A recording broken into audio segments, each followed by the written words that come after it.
A very good morning to all of you. Today we will continue the chapter Responsibilities of a Good Citizen. In my previous video, we have discussed about our private property and public property and to take care. Today we will discuss how to take care of the school property and how to take care of the monuments and other kinds of public property like museums, libraries, and how to take care. And if we are not doing so what is going to happen with us and what are the measures we should follow to avoid any such type of incidents. Okay, so let us first discuss the caring of school property. Now we all go to school. It is your school, you are studying there, your friends are coming to study. Whole of the day, 6 to 7 hours you are spending over there, so you are enjoying your classroom. So it is your duty to keep it neat and clean, all the things in right manner and in proper way. Suppose somebody is entering your house and the person is breaking your toys or the study table where you are studying. How will you feel? Will you feel good? No, you will not feel good. So similar way, the classroom is yours and the chairs, the tables, the desks, the blackboards, duster, everything is yours because you only are utilizing, the teachers are utilizing it to make you learn or teach something in the class. So you are only benefited. So it is your prime duty to take care of the school property. Whenever you are in the class, keep very sure that your benches, desks are in good condition. If any student is disturbing or making harm to the school property, immediately knock him and inform the teachers or the school head that the student who is hammering or harming the school property, because the maintenance done for the school is by the payment you are only doing.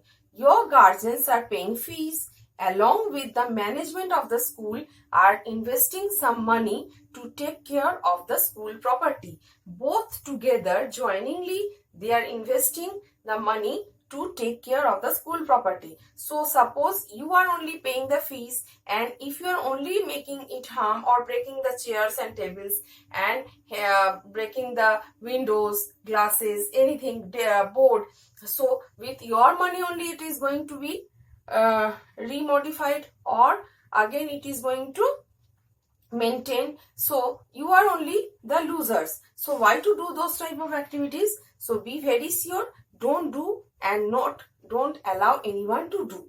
So only not to do, that means you will not do, along with you will not let others do. So it is your prime duty to take care of the school property. Like school libraries, whenever you are going to the school libraries, you read a book.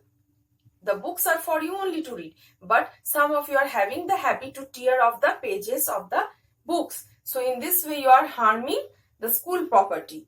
You are breaking the chairs and you are breaking the bulbs. You are going to the toilet, you are breaking the glasses, windows or taps. So don't do that, those types of. You are writing on the walls. So in this way you are making the dirty. You are making the environment dirty. So don't throw wrappers here and there. You are taking food and you are throwing the wrappers in the classroom or in the corridors. So in this way you are making the place dirty. So keep it in the dustbin only. So in this way you can keep your school property properly and everyone will be benefited for that.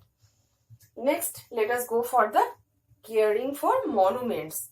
Monuments means old buildings which are forefathers and from their time it is all the temples, then buildings, historical buildings, all are there and thousands of people are coming around the world as a tourist. They are visiting our country and they want to see our previous ancestors who have done those who has built those historicals, and many stories are related with those historical buildings and monuments. They come across these and how they will feel if they are dirty. So they will have a bad reputation of our country. So we have to take care of the old monuments so that they can be preserved and for the future generation also. As we can see, like Taj Mahal, Qutub Minar, they are so old but still it is preserved. So it is our duty also to preserve it for the future generation so that they can also see and they can learn many historical things from these buildings and monuments and temples. So now, moreover, how you should take care of the monuments. Whenever you are going to visit any monuments, you should see that no one should write on the walls or should harm anything, should not break anything, you should not touch anything.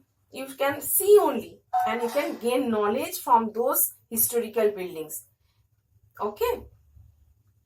Moreover, the government is earning revenue because we are going to visit and we are paying the fees to visit those places, and with those money the government is taking care of these monuments and old buildings. So the revenue paid by the government, we are paying the money to the government, and with those money only they are taking care of. So why to disturb those things and why to harm those things which are our asset and the worldwide it is famous things, and we should take care of it.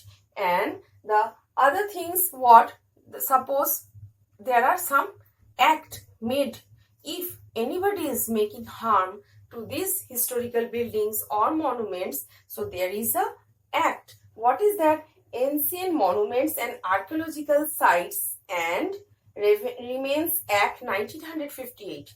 In 1958 this act was framed, and it was it is said that if any person is harming or making misuse of these properties, public properties, so they will be punished under law.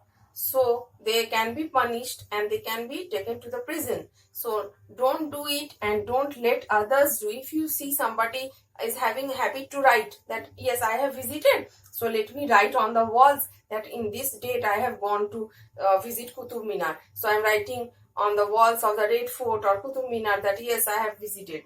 So don't write those things. Okay, try to maintain cleanliness, surroundings clean, keep the surroundings clean so that the visitors who are coming far away from other parts of the world, they will feel good. Yes, India is a nice country, and the students who you are the young generation, you are only our future generation, you are only having that ability to keep it safe, these things, as because these are all assets. Next, other kinds of public property like libraries, public libraries, and the museums. Museums already I told that these give us they are the various collection of artifacts, small old historical artifacts from where we get the knowledge of our history. So these are the collections. So we should take care and we should go and we should visit it and we should see only, and we can gain knowledge. We can gain knowledge regarding our history, our ancestors. And public libraries where all people can go and all people can read newspapers, books, whatever stories. So you can go there, maintain silence and study and keep the books in proper condition. Not that it is not my book, it is not private, so that's why anyhow I will handle and I will return to the library. No, it is our duty. Whenever I am issuing one book from the public library, I should keep it properly, and after reading the book again in the due date I should return it so that the another next person can read it nicely. And don't make the books dirty, don't underline or don't tear any pages. In this way we can take care of the public properties. Okay, thank you children.